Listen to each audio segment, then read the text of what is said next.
Hi there. Welcome to the Beyond the Pivot podcast, a podcast that takes you across Africa and brings you lessons from the different entrepreneur ecosystems. We are your hosts, Kabwela Mulapande and Martin Vitek. We are diving into the stories and news created by startups and businesses in Africa.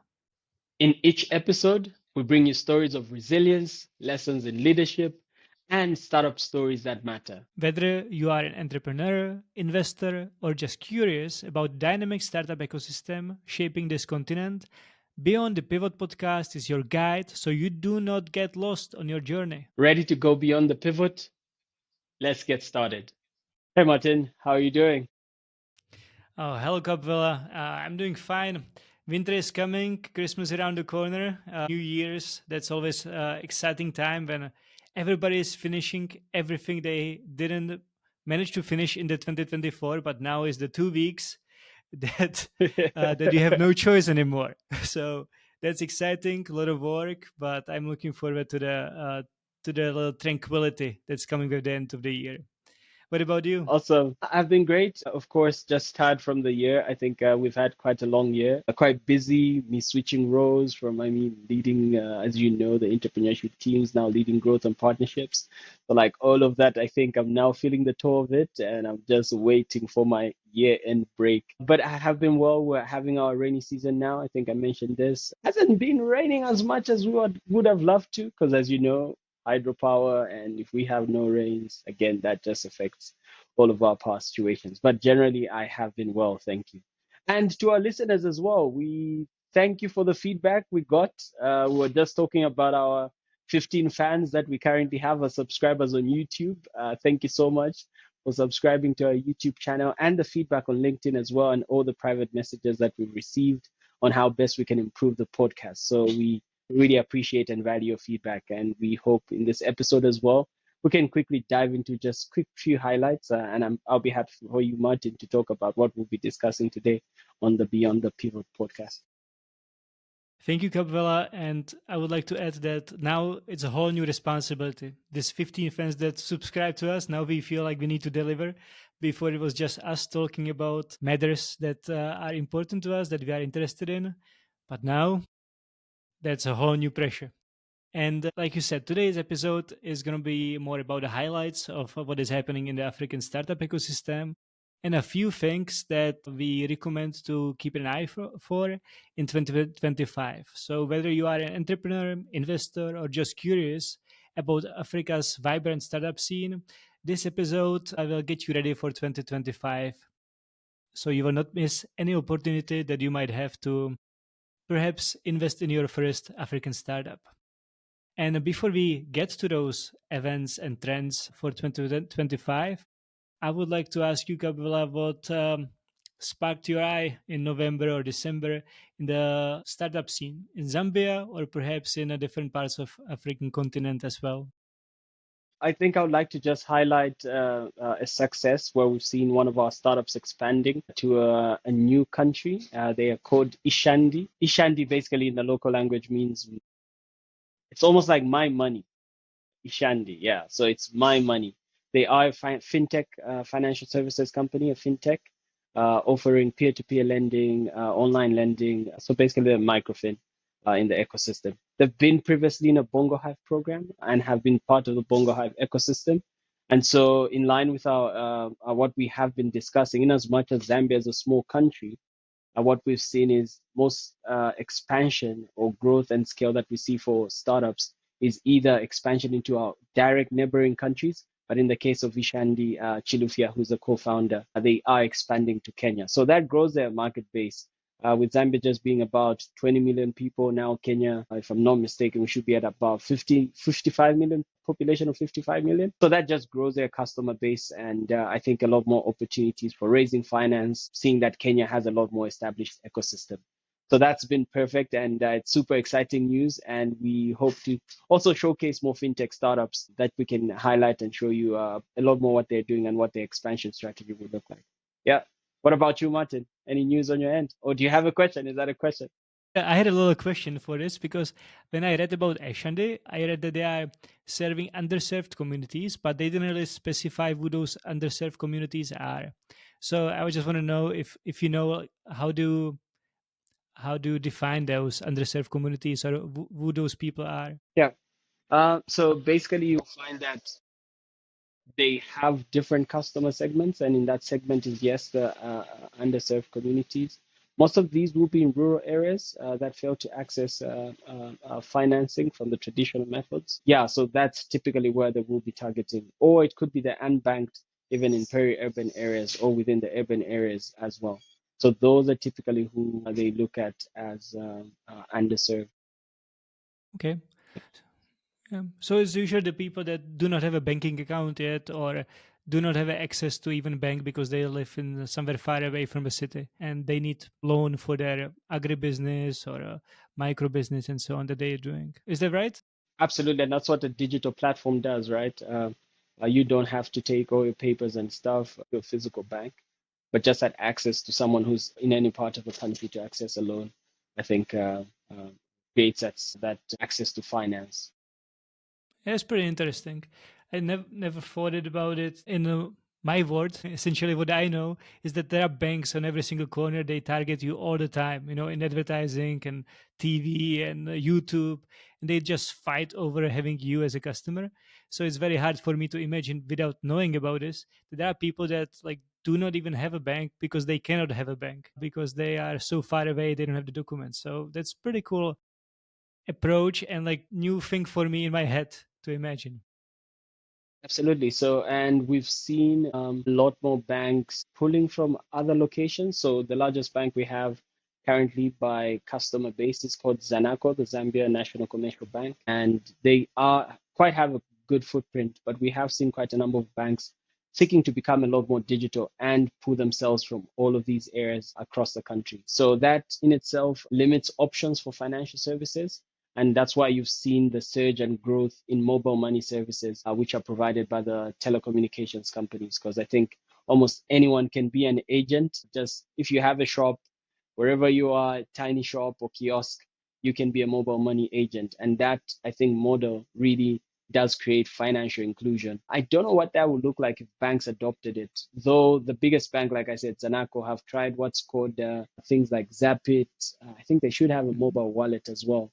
So where you see the banks now trying to get into that space as well so that they can have this access to broader markets. Yeah. Yeah. Interesting. Like you said, we will have more people talking about fintech in the next episodes that we can promise. So we'll definitely go deeper into how this actually looks like and what are the options for people.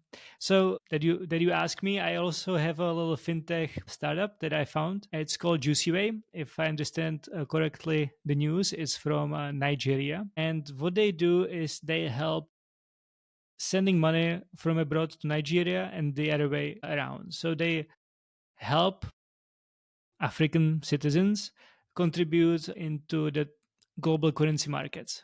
Because usually it's very hard to get liquidity. People don't trust the local money in any country. It's very hard to exchange from Nigerian naira to kwacha in Zambia because you don't know what the exchange rate is going to be tomorrow. And these guys, they figured out that maybe we will start with the expat community remitting money and sending it back to the country of origin or where they have their family, and they will change the money into stable coins, so like stable digital currencies like USDC, USDT, and this way they will allow the money to keep some value over time, as well as then send that digital stable coins to that country of origin where that person who's supposed to receive it will exchange it back to naira for a certain exchange rate that's on that day.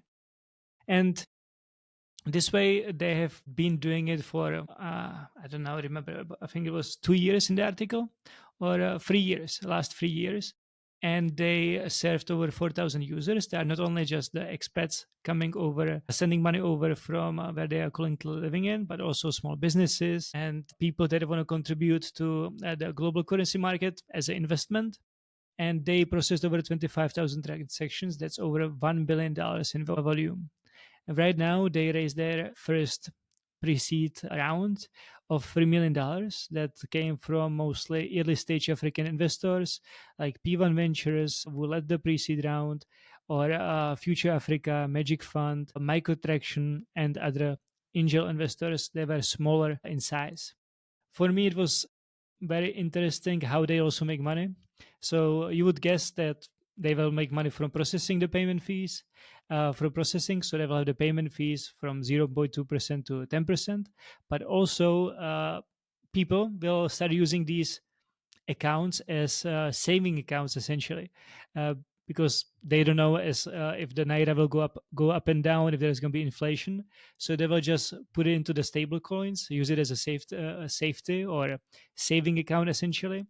And this Juicyway company is going to then earn interest on those savings. So I'm sure they somehow going to then turn into some saving account in the States or UK or some very liquid place where they can earn the extra income from it. And essentially, there is a giant opportunity on the market, because just in the global currency market, Africa contributes less than 1%.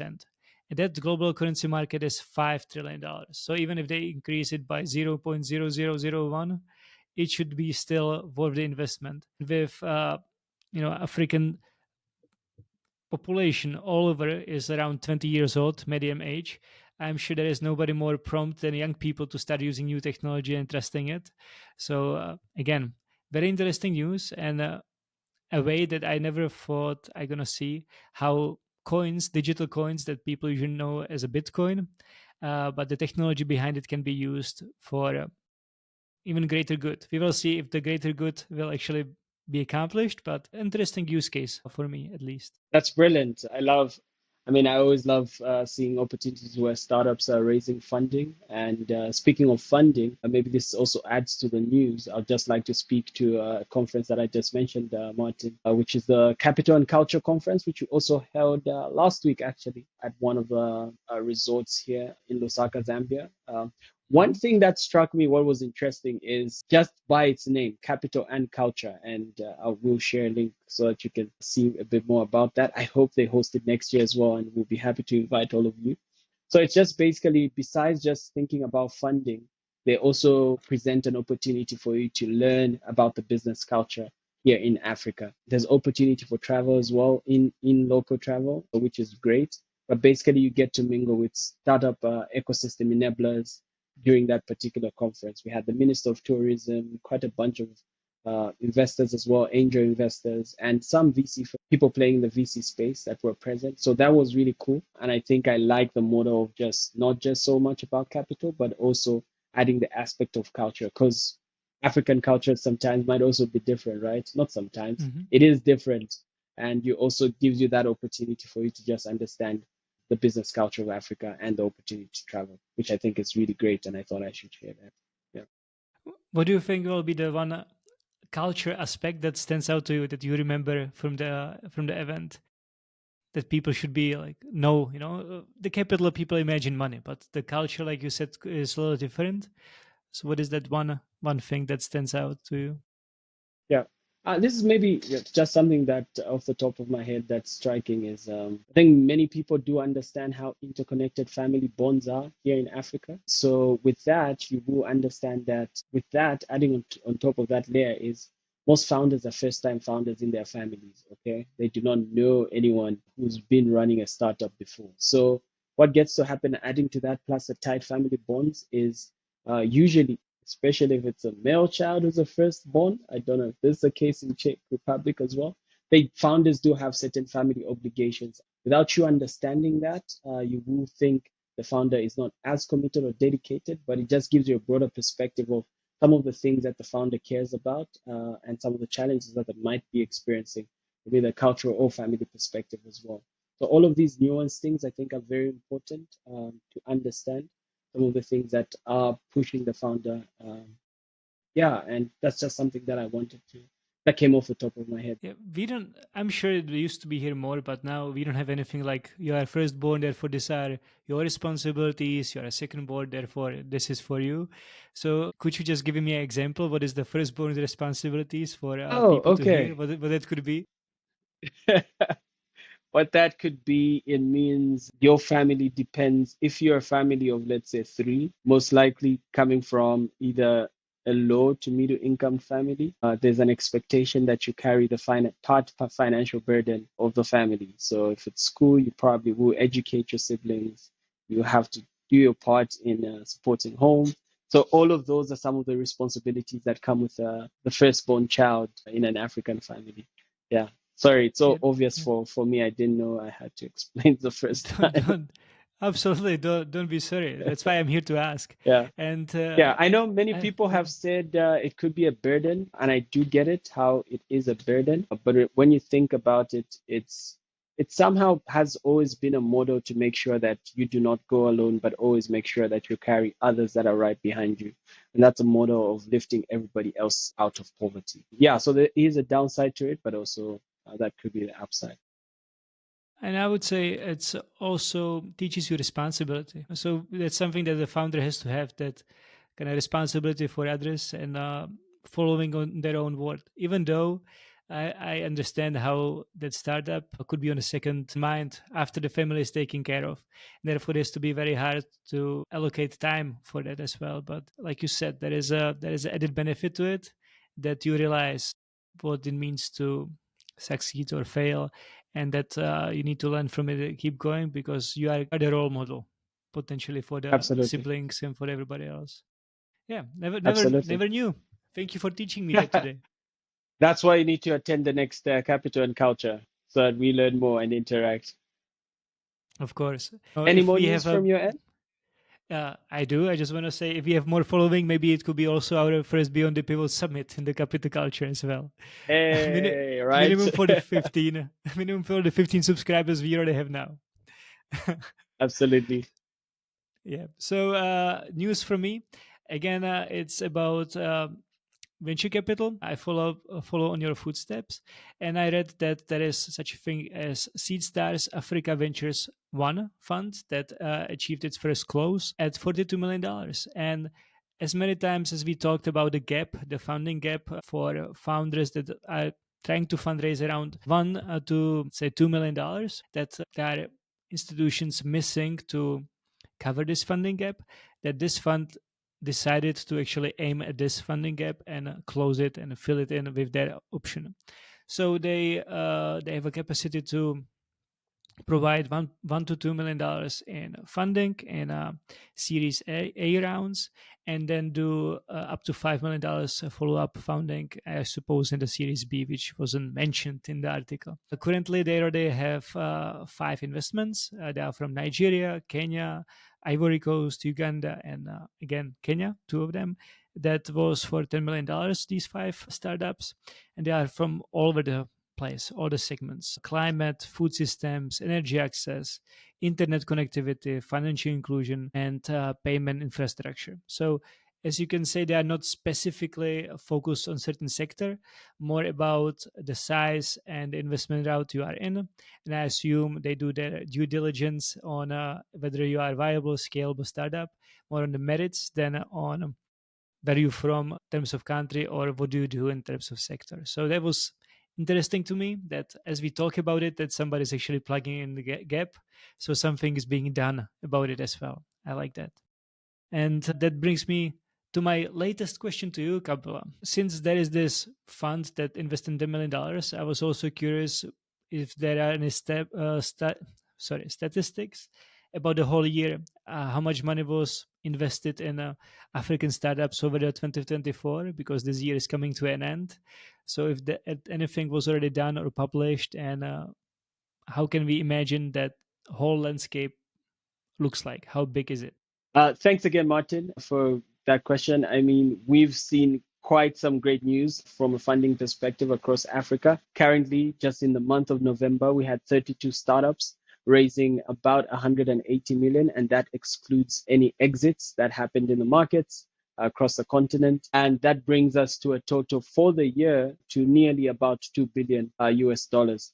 To be more specific, that's to date 1.86 billion US dollars raised in startup funding across the continent. This is made up of three types of funding: financing, which is the equity, debt, and also grants.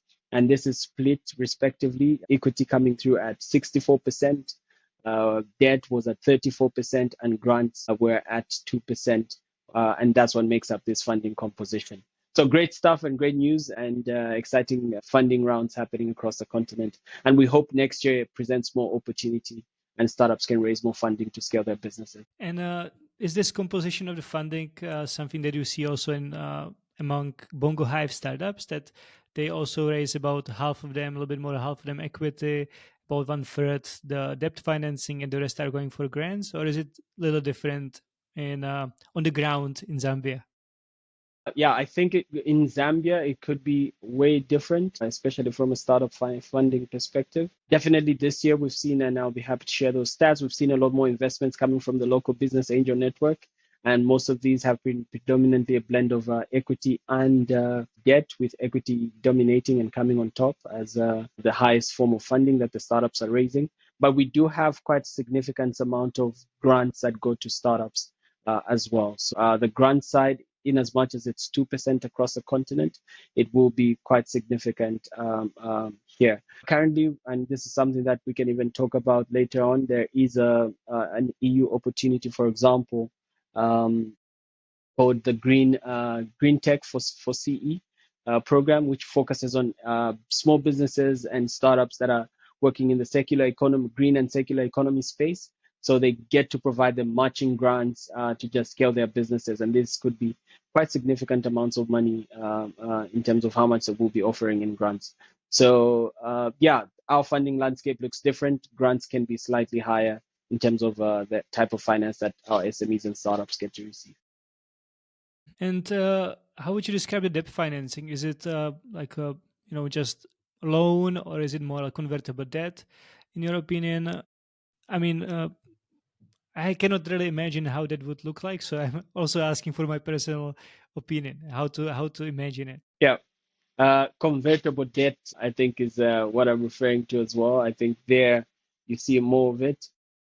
On the traditional debt side, not so much, because as I think we've talked about this in the previous episode, the interest rates are just ridiculous. But we have seen startups going to loan sharks with quite crazy interest rates, even though their terms from a requirement perspective are very flexible. So you will see some Mm. small business owners here go to these loan sharks, but they've got ridiculous interest that you will be paying either per week, some per day, which is like really crazy. And yeah, so the debt space really, you will see convertible debt happening a lot more. I do know one of our startups, just from a previous program we were running, the Women in Tech, just closed a round with ZBAN, the Zambia Business Angel Network.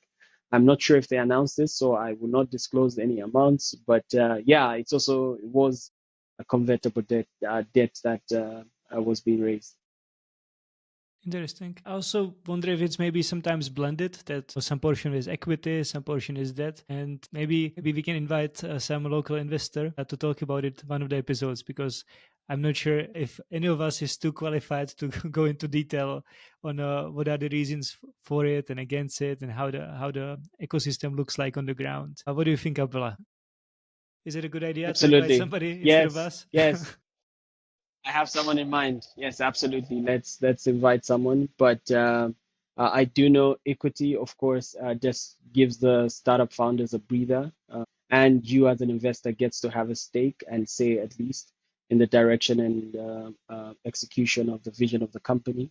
So basically, you will play that mentor role. Of course, not everybody loves that, but I think that's the opportunity creates. The debt side, of course, if it's a mature startup and they have good cash flow, I think there is no reason as to why they wouldn't go for it. But again, it's something that you have to play around, looking at the cash flow of the business and also what the requirements for the founders would be. Thank you. So that was our news for November and December.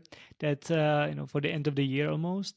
And now we would like to highlight a few things that we think you should keep an eye for in 2025. This time I will be mostly quiet, because those are all things that Kabwela prepared for you, and so I will just hand the words to him to lead us through it.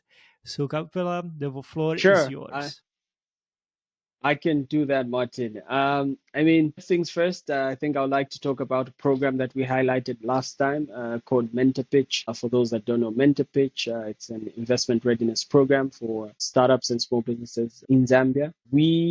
Well, at the beginning of the program, the investors get to decide what the criteria will look like. If it's pure tech startups that we're having in that cohort, or we want a blend of tech and non-tech startups or businesses, that's a decision that usually the round of investors that we have in that cohort get to decide. So what that looks like, actually, we're just concluding. We concluded cohort 2, and an announcement will be made on the type of investment that was made in the startup.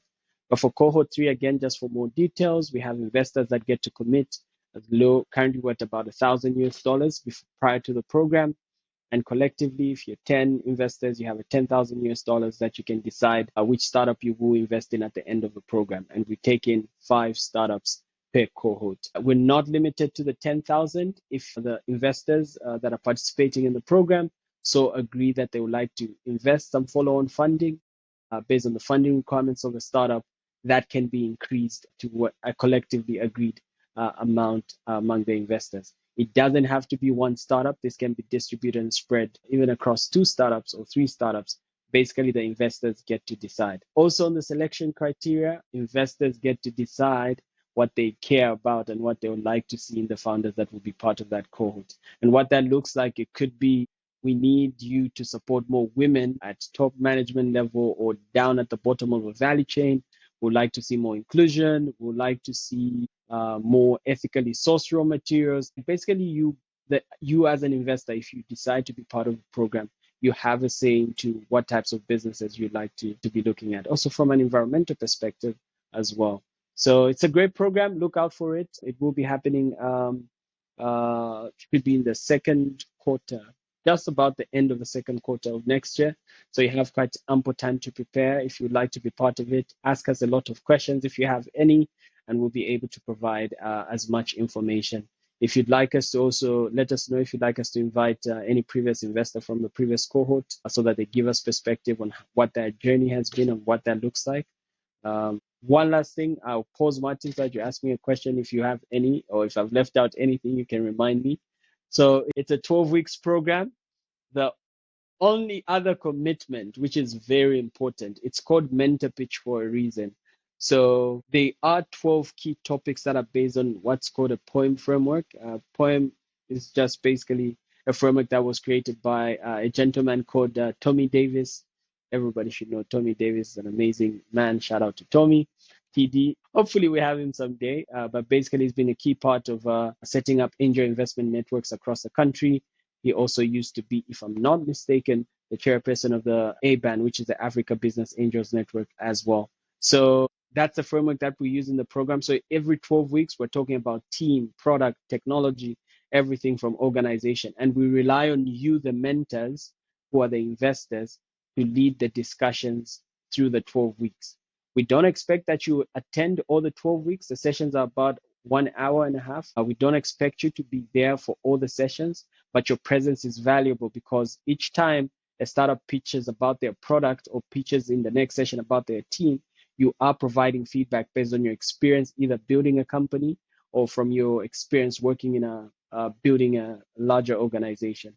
So that's the other commitment that I thought I should throw in and add. Please, Martin, go ahead if you have a question. So, several questions. Get ready. My first question, Kabwela, is since you said that it could be 10, 15 investors participating, with each participating $1,000 and more, and how does it look like in the end when they are deciding who to invest in? And is it everybody just puts their name, or is it as a collective in some kind of group vehicle?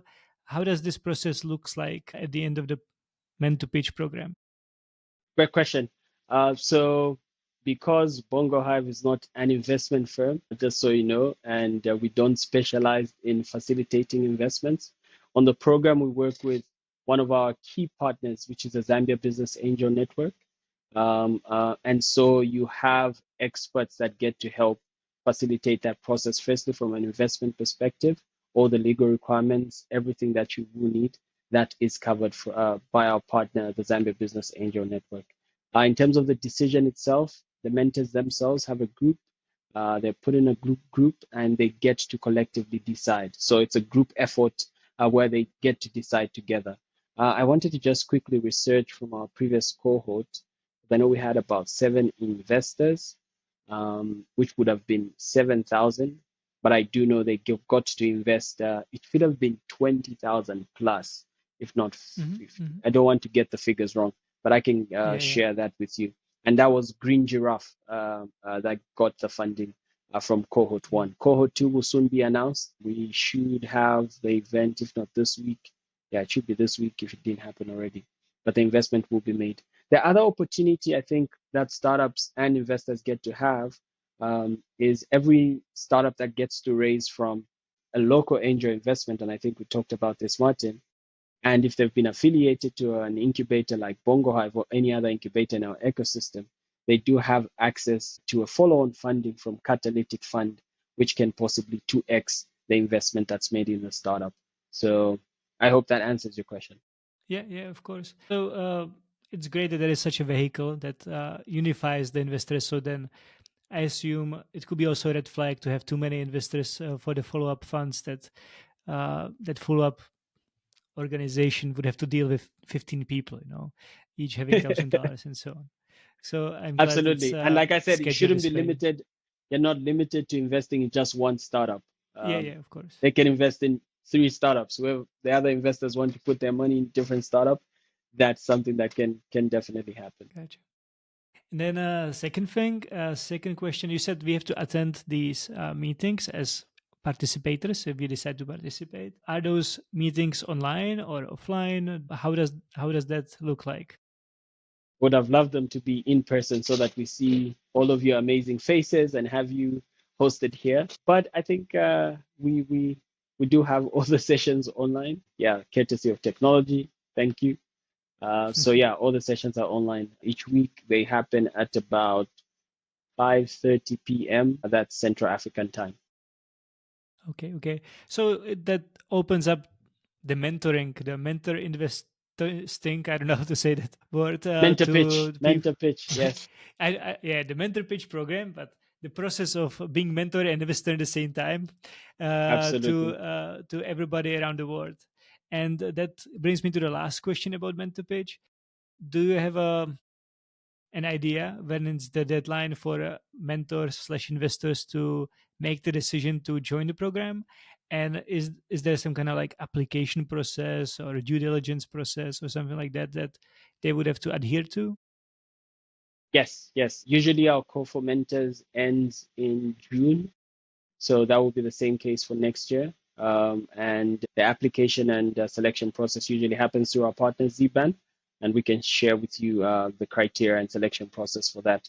The other opportunity that I would like, the other benefit that I would like to add, especially with having angels from other ecosystems, because currently, yes, we do have quite a number of angels from our local ecosystem. The other benefit is that when we have angels from other markets, they get to also give market insights and also show startups the possibility for expansion and exploring other markets, which is a huge benefit, right? So that startups are not always thinking about just being confined in their own countries. Like we said with Ishandi, they're moving to Kenya, Lupia, who we'll talk to later, moving to Tanzania. I think all of these are opportunities that get to arise when you have angels from multiple markets. And we hope this could be Europe, this could be Africa, but beyond just scaling to other countries, it could be also opportunities for follow-on funding that the startups can actually have access to. So that's the other benefit that's worth noting about the program.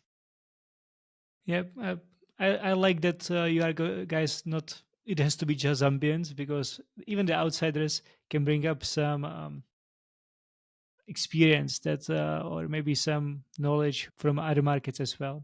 So it's never hurting the diversity. It could be actually for the benefit. So thank you for talking about mentor pitch. I have a feeling there might be more happening next year than just mentor pitch. Is there something else that you would like to talk about and to make us aware of? Absolutely. I will make these short so that I don't bore you to death about what's happening next year. But please, there's also the Impact Investment Summit. We have quite a number of partners coming from across the world. This year's Impact Investment Summit was great as well. It will be happening in the third quarter next year, so you will have some time to plan for it if at all you would like to attend that. So again, startups, partners, and different players in the ecosystem that will be present from across the world and Africa in general. The third one I'd like to mention, finally, we launched the Timbuktu hub, mining tech hub, was finally launched in Lusaka. It was the beautiful hub that's been built. And I think next year we will now beginning the programming of it and inviting startups in the mining tech space from across the continent that will be participating in the program will be launching. So the program should kick off, I think, just end of Q1. We should be seeing startups coming through by March. So that's a great, I think, program that I'm looking forward to. And we're super excited about that in collaboration and partnership with UNDP. Yeah. So, if I understand it correctly, then the next year, what to look for is, among others, the MentorPitch program that's happening in late summer next year. That's more of a local Bongo Hive program with the Zambian Business Angel Network. Then there is the Africa-wide program called Timbuktoo by United Nations Development Program, which one of those hubs for mining tech will be under your leadership, under the leadership of Bongo Hive in Lusaka, and we can start kind of looking for the startups coming to Lusaka maybe mid next year, and other programs that will be under this Timbuktu name hidden. And then the last thing is a couple days in Lusaka in third quarter next year, which will be Impact Investment Summit, where people from all around the world will come to Lusaka, talk about their experiences, their methods, exchange knowledge within the impact investment space. So I would say just these three things are good enough reason to be in touch with Kabwela, at least on LinkedIn, to see what's happening and not to miss anything. So if there is anything, guys, you would like to ask, you would like to know about not just these three programs, but all the stuff that Bongo Hive is doing, what is happening in Zambia and Lusaka, do not hesitate to reach out to Kabwela. And Kabwela now will share with you the most treasured secret, that is how to find him. I wish I could leave off grid where I'm not accessible, but hey, guys, thank you again for watching and joining us. You make this impactful by you sharing these stories. And please, your feedback as well is very important to us. You can find me on LinkedIn, just Kabwela Mulapande. I'm most active there. And yeah, that's where we pick it from, and we can take it up from there. Thank you. Thank you very much, and we hope you are living inspired, informed, and ready to take your next step whenever it's going to be in your entrepreneurial journey in Europe, Africa, America, South America, or Antarctica for what we care. Just let us know how you're doing, how it goes. And don't forget to subscribe to our Beyond the Pivot podcast on Spotify, Apple Podcasts, or on YouTube. We are looking forward to be in touch with you, and feel free to follow us on Instagram, where we try to put shorter clips of all the wisdom that Kabwela shares with us, and we are looking forward to talk to you next time. So keep pivoting, keep exploring, and stay curious.